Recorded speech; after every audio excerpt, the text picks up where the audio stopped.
قرآن مجید کا 71واں سورہ سورہ نوح۔ شروع نام سے اللہ کے جو بڑا مہربان نہایت رحم کرنے والا ہے۔ بے شک ہم نے نوح کو ان کی قوم کی طرف بھیجا کہ اپنی قوم کو دردناک عذاب کے آنے سے پہلے ڈراؤ۔ انہوں نے کہا، اے قوم، میں تمہارے لیے واضح طور پر ڈرانے والا ہوں کہ اللہ کی عبادت کرو، اس سے ڈرو اور میری اطاعت کرو۔ وہ تمہارے گناہوں کو بخش دے گا اور تمہیں ایک مقررہ وقت تک باقی رکھے گا۔ اللہ کا مقررہ وقت جب آ جائے گا تو وہ ٹالا نہیں جا سکتا ہے اگر تم کچھ جانتے ہو۔ انہوں نے کہا، پروردگار، میں نے اپنی قوم کو دن میں بھی بلایا اور رات میں بھی، پھر بھی میری دعوت کا کوئی اثر سوائے اس کے نہ ہوا کہ انہوں نے فرار اختیار کیا۔ اور میں نے جب بھی انہیں دعوت دی کہ تو انہیں معاف کر دے تو انہوں نے اپنی انگلیوں کو کانوں میں رکھ لیا اور اپنے کپڑے اوڑھ لیے اور اپنی بات پر اڑ گئے اور شدت سے اکڑے رہے۔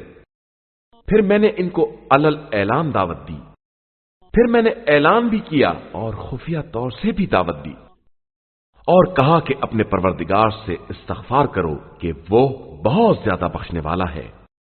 وہ تم پر موسلا دھار پانی برسائے گا اور اموال و اولاد کے ذریعے تمہاری مدد کرے گا اور تمہارے لیے باغات اور نہریں قرار دے گا۔ آخر تمہیں کیا ہو گیا ہے کہ تم خدا کی عظمت کا خیال نہیں کرتے ہو، جبکہ اسی نے تمہیں مختلف انداز میں پیدا کیا ہے؟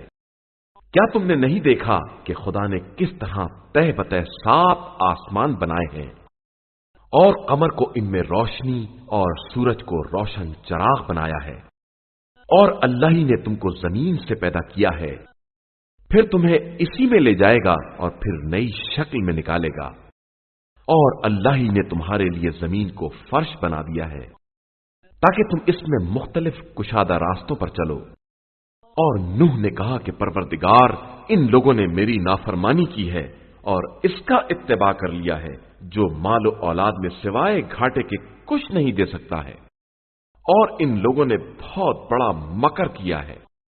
اور لوگوں سے کہا ہے کہ خبردار اپنے خداؤں کو مت چھوڑ دینا اور ود، سوا، یعوس، یعوق، نصر کو نظر انداز نہ کر دینا۔ انہوں نے بہت سو کو گمراہ کر دیا ہے، اب تو ظالموں کے لیے ہلاکت کے علاوہ کوئی اضافہ نہ کرنا۔ یہ سب اپنی غلطیوں کی بنا پر غرق کیے گئے ہیں اور پھر جہنم میں داخل کر دیے گئے ہیں، اور خدا کے علاوہ انہیں کوئی مددگار نہیں ملا ہے۔